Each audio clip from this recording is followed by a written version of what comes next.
তাহলে গাইস আমি ওগুলোকে মিক্স করবো। ওকে পানি দিই, কারণ সম্ভবত পানি দিয়ে মানে পানি লিকুইড আর কি, জন্য ওকে এটা দিই। ও না, কাকে দিতে হতো।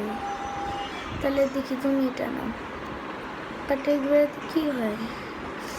ও তো যেহেতু কাঠে আগুন দিই, তুমি আগুন নাও।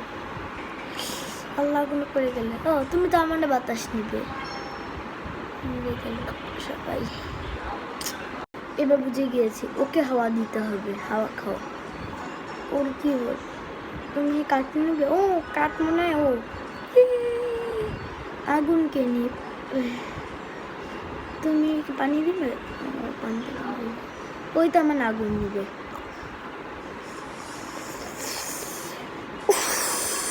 আবার দেখি। এবার আমি একে পানি দিব, কারণ ও যেহেতু পানিতে থাকে। ও শক্তিশালী হয়ে গেল। এবার তুমি আগুন দাও। ও তুমি পাওয়ারফুল হয়ে গেলে। হাওয়া কাকে দেওয়া যায়? হাওয়া একে দিয়ে দিই। ও হাওয়া হয়ে গেছে। ও তুই এটা নিবি? জিতে গেছি।